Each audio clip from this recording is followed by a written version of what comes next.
blasphemy to me. We're going to insult him by saying that there are 92 players in the National Basketball Association better than Kobe Bryant? The numbers don't just whisper that Kobe Bryant is the 93rd ranked player. They scream that he should be the 93rd ranked player. What? If I was in front of you, I would throw some water or something on you right now. You'd slap me right in the face. Idiocy. It's so ridiculous what you just said. Yeah. I can't believe that I'm having this discussion with you. I just can't believe this. You are using the eye test, but you are seeing with your heart because you still love what Kobe used to be. That poll is a joke. That poll is disgraceful. That poll, I have no association with it. I don't care if ESPN's name is on it. It is no excuse. Kobe Bryant done 92 players in the NBA better than Kobe Bryant. The blasphemy that comes out of your mouth sometimes. I don't even understand you right now. Ooh, tell us how you really feel. TGIF, happy Friday, everybody. Thanks for joining us here on First Take. Molly Karam here with you. Skip Bayless is in New York. Stephen A. is in Philly. Gentlemen, good morning. What's up? Stephen A. Smith, you know, for once, it might be good that you're actually whatever miles you are away from me and we're not across from each other at the desk, because I think this is about to get heated. Well, I think you need to understand, and the American public needs to recognize that you're not in Bristol today, which is where you usually are, because you were banned. You were banned from Bristol headquarters due to this, the idiotic arguments that you were making just yesterday. Everybody knows that, so they told you you're allowed to show up on the air. They showed you you're allowed to show up on the air, but you weren't allowed in the studio today. I think we all know why. Yeah, the truth is, I'm back in my town, New York City, and you're down there, and where is it, like New Jersey or Philadelphia? I don't know where you are. It's my second home. It's Philadelphia. Philadelphia. I'm actually allowed in two places. Enjoy. You're not. But go ahead. The city of brotherly love. I'm not feeling a lot of brotherly love right now. But let me say, you both look very handsome today, looking clean. I'm liking that no-tie look there with the all blue and all black. So we will get into the big NFL games. Manny Pacquiao says he's in talks with Floyd Mayweather. And now we've heard from Matt Barnes. So we'll fill you in on the latest with the Derek Fisher situation. But first, what we were just alluding to, the other LA hoop story that everyone is buzzing about yesterday, Kobe Bryant being ranked number 93. Bryant laughed when asked if he heard comments from fans defending him. He said, yeah, I heard a couple of them. Don't need to defend that ranking. Nobody does, really. When pressed on what he thought of the ranking, Bryant said, please don't ask me about silly stuff like that. Now, after last year's ranking that placed Kobe at number 40 was announced, Bryant voiced his displeasure, saying, I've known for a long time they're a bunch of idiots, referring to the ranking as silly and laughable. So as you guys just heard yesterday, Stephen A. thinks this is ridiculous. Skip was actually okay with the ranking. Skip, what's your reaction to Kobe's response to all of this? Stephen A. Smith, because I do still love you like a brother. I'm going to try to take it easy on you today, maybe even easier than I took it on you yesterday. But I'm going to give you the cold, hard truth here about your man, Kobe Bryant. The truth is that Kobe's reaction yesterday was as silly and laughable as your defense of him was earlier yesterday on our show. I am sorry to say this, but look, I get it, and I respect that Kobe Bryant is as supremely confident an athlete as we've had in any sport since Michael Jordan. And yesterday, his reaction, or last evening, his reaction was predictably confident to the point of arrogant. And Stephen A., I understand how much you love you some Kobe Bryant, and I understand, and I could almost predict how knee-jerk, emotional, overreactive you were yesterday out of love and support of your man, Kobe Bean Bryant, the Black Mamba. I'm sorry. The Mamba is no longer the Mamba. He hasn't been the last 3 injury-plagued years, and he will not be coming up this year. And to his point last year, when he called this panel a bunch of idiots, we are talking about ESPN's basketball forecast panel. It's made up of ESPN analysts and writers, researchers, and editors. 101 of them. And they're all a bunch of idiots, Kobe. Seriously? The object of this poll is a forecast to predict how much a player will contribute this coming year, not 5 or 8 or 10 or 12 years ago, this coming year, to how many games his team will be able to win. And it factors in, obviously, this player's quality of play, and it projects how many minutes he will actually be able to play.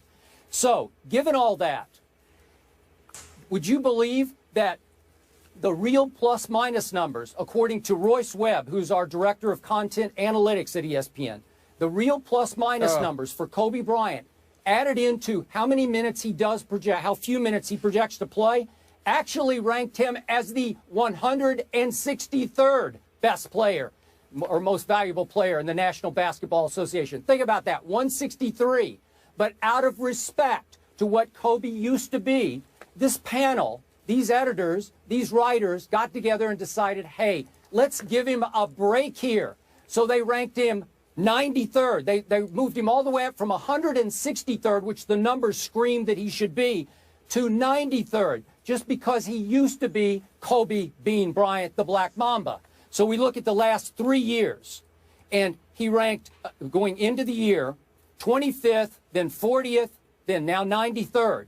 And I was told last night by some of the editors that each of the last 2 years, he has failed to even live up to those projections, that they overrated him going into each of the last 2 years at 25th and 40th. So I'm going to remind you once again, we're not trying to rank his box office appeal. We're not trying to rank his 5-ring legacy. We're not trying to rank how popular or how awe-inspiring Kobe has been throughout his career. It's simply the numbers predicting how much he will add to his team, and it predicts that he will add about 2 wins this year for the LA Lakers. I rest my case, and more importantly, I rest ESPN's panel's case. Well, you're entitled to rest ESPN's panel's case, and I understand that. But as far as I'm concerned, it's just a glaring acknowledgement that we have some people in this company that don't know enough about basketball. I don't care what you have to say. I don't care what they have to say. I know what I've seen with my own 2 eyes, and I know what I've seen in comparison to what exists in the NBA. I take into account everything that you said in all seriousness. I don't know why you're mentioning some of those names that you mentioned about the statics, the statistics and the statisticians and the analytics. And nobody cares about that as far as I'm concerned. When you're giving out the poll, why don't you put the names of each person that came to that conclusion and then let them be front and center and come talk to me, because chances are ain't nobody going to want to hear what they have to say, not after a poll like that. All right, that's fine. And I'm telling you, I'm dismissing 101 names. I don't care what they have to say. It's nonsense to me. It makes absolutely no sense. Anybody with 2 eyes and something close to 20/20 vision can see that that's absolutely ludicrous, and you're not taking an abundance of things into consideration. Of course, you want to sit there and say, well, Kobe only adds about 2 more wins. Well, why is that? Could it be that he's in the West? Could it be that his teammates, dare I say, are a bit subpar? Could it be that when you consider San Antonio and Oklahoma City and the reigning champions, Golden State Warriors, and the Los Angeles Clippers and the Houston Rockets, I mean, when you look at those teams alone, those 5 teams alone, we didn't even take into account some of the other teams, it's obvious why it's going to be a tough go-round for Kobe Bryant. Because he no longer has Shaq and Robert Horry and Ron Harper, and even though they didn't win the championship that year, Karl Malone and Gary Payton and those boys by his side. You know, I'm not saying that all of those guys for the Lakers are scrub. I'm not trying to disrespect them. Louis Williams, Brandon Bass, even Roy Hibbert to some degree, I think will make solid contributions. But this is the Western Conference, and the teams are loaded. We all understand that. So when you sit there and you say that about Kobe, you know what? It's Kobe, it's Russell Westbrook, it's Kevin Durant on one team. It's Chris Paul, Blake Griffin, and DeAndre Jordan on another team. It's LaMarcus Aldridge joining Tim Duncan, Manu Ginobili, and Tony Parker on another team. The list goes on and on. When you look at the West, it's James Harden on a mission to prove that he's deserving of league MVP honors with Dwight Howard, who's no scrub, and he's got something to prove as well because he's heard the stuff that people have been chirping about him in the offseason. So many different things to point to, the Dallas Mavericks, and what they've got to prove because of what has transpired with them in this offseason. Having Wesley Matthews come over there along with others, understanding that he's not fully healthy or he may not be, we don't know yet. All of those things are things to think about. If Kobe Bryant was in the Eastern Conference, what would he do? If Kobe Bryant was to have a better teammate or a better slew of teammates, what would he do? Talk to the coaches who know something about basketball. They not only brag and boast about this, the killer inside of him, the fact that he can shoot, the fact that he can take, he can take anybody, he can break down anybody. They talk about his football, they talk about his footwork, they talk about his basketball IQ, they talk about how knowledgeable he is about playing this game. Is Kobe Bryant what he used to be? Skip, we don't know that. It remains to be seen. The last 2 years, he only played 41 games. He came back for 2013, 2014. Skip, he played 6 games. He shot 42%. He came back and he played, what, 35 games? Okay, and then he shot like 37% over the course of those 35 games. But he had essentially been out a year and a half to almost 2 years before he came back and played those 35 games. The previous 8 seasons that he played in L.A., with the exception of 143% shooting from the field in 1 year, the other 7, he shot 45% or better. This is the Black Mamba we're talking about here. And I'm not trying to sit there and say that he should be mentioned in the same breath as a Russell Westbrook or a Kevin Durant and guys like that, because they're younger and just as elite. But to sit there and say that there are 92 players better than Kobe Bryant, I applaud once again his decorum. I applaud his presentation. I applaud the fact that he's cool and is appropriately dismissive of such idiocy. And even though I'm not going to call out my colleagues because I'm very, very proud to work where I work, I consider this poll idiotic. I have nothing to do with it. And anybody that sits there and says, well, ESPN's poll said, just make sure you emphasize that Stephen A. Smith, or as you affectionately call me, Stephen Naismith, has absolutely, positively nothing to do with this poll. They didn't ask me. They didn't consult with me. Not that they have to. They did what they did. I have nothing to do with this. I am separate and apart from this, because if there's one thing I know, it's basketball. And there's no way in hell that there are 92 players in the world better than Kobe Bryant. I don't even think there's 92 players in the NBA better than Charles Barkley right now. And he just came off of hip surgery. I mean, give me a break. It's ridiculous. It's just ridiculous. Stephen Naismith, the inventor of basketball as we know it today. Let me ask you this. I can go with that. Are there not 2 ends of the basketball floor? You play offense, then you have to play this thing called defense. Am I right about that? What's your point? What's your point about that? My point is, last year, the numbers said Kobe Bryant was the 25th worst defender in the entire NBA. And by the way, speaking of offense, last year, for the 172 players who took 500 or more shots, 172 players, 500 or more shots, only 1 player shot a worse percentage in the entire NBA, Trey Burke of the Utah Jazz. That's the Kobe Bean Bryant, who used to be the Black Mamba. Hold on. That's not a fair argument, because I concede to you that the last 2 years haven't been ideal. But he only played 6 games 1 year and less than half the games the next, because he was recovering from injury each time. And anybody knows, Skip, particularly when you are an offensive-minded player, that when you're healing from an injury, you're usually going to take the breaks on a defensive end of the floor. That's what you're going to do, because your success, particularly when you are box office like Kobe, is predicated on what you do offensively. If Kobe Bryant had went out there and shut down folks but couldn't score a damn basket, we would sit there and say he's done. I'm not saying that their defensive stats and what have you aren't accurate. I'm saying they're not taking the intangibles into consideration. And what I find so insulting about what you say and what anybody who thinks like you says and what this ridiculous, idiotic, stupid poll says is that y'all are not taking those things into account for somebody like Kobe. Kobe Bryant doesn't cheat the game. Kobe Bryant, he ain't perfect. I think he could do a better job of ingratiating himself with his teammates sometimes. We all understand that. We understand that some of the times, he gets hungry. He wants to get fed. The players are turned off by it. We've heard all of those things from players over the course of time, privately or publicly.